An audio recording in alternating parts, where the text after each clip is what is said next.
National income में जो आपको और पूछा जा सकता है वो ये कि डबल काउंटिंग की प्रॉब्लम क्या है और उसे करेक्ट कैसे करना है। देखो, डबल काउंटिंग के लिए किताब के अंदर बड़ा अच्छा एक डायग्राम बना हुआ है कि फार्मर ने किस तरीके से एक आटा लिया, फिर उसके अंदर sugar and other commodities add की और फिर एक ब्रेड तैयार की। ठीक है, डबल काउंटिंग एक अकाउंटिंग एरर है नेशनल इनकम में, जिसमें ट्रांजैक्शन को एक से ज़्यादा बार रिकॉर्ड कर दिया जाता है।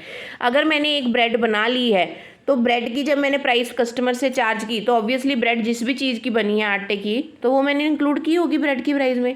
पर मैं अगर आटे की प्राइस उसे सेपरेटली चार्ज करने लग जाऊँ तो उससे क्या होगा, आटा और ब्रेड की में जो आटा बड़ा दोनों डबल टाइम में इंक्लूड हो जाएंगे, तो ये गलत हो जाता है। वो कहते हैं एक ही बार इसको मतलब अटैम्प्ट करना है।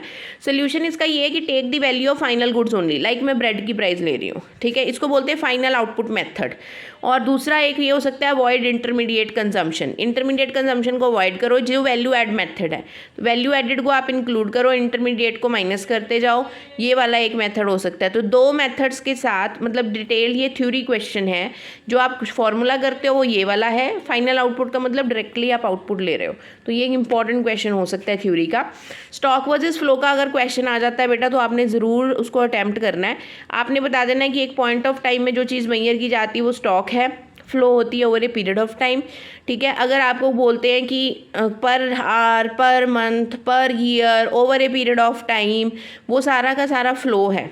ठीक है, इसमें भी मैं दोबारा आपको एडवाइस दूंगी कि आप एक पॉइंट आपको कोई आ गया है ना, आपको वेल्थ आ गई है। वेल्थ क्या होती है? वेल्थ होती है किसी पर्सन की संपत्ति होती है। संपत्ति कैसे होती है? फ्लो है over a period of time, या फिर एक स्टॉक है। संपत्ति को मैं एक टाइम पे काउंट कर सकती हूँ? यस, मैं कर सकती हूँ, तो वो वेल्थ है। ठीक है, वही यहाँ पर आ जाएगी, स्टॉक में आ जाएगी। हाँ, मनी सप्लाई को आपने ज़रूर याद रखना है। बच्चे मनी सप्लाई को फ्लो में डालेंगे, जबकि मनी सप्लाई आपने मनी चैप्टर में पढ़ा है कि एक स्टॉक कंसेप्ट है, इसलिए ये मैंने यहाँ पे मेंशन कर दिया। जानबूझ के एग्जामिनर डाल देता है कई बार, तो kindly noted very important questions for national income.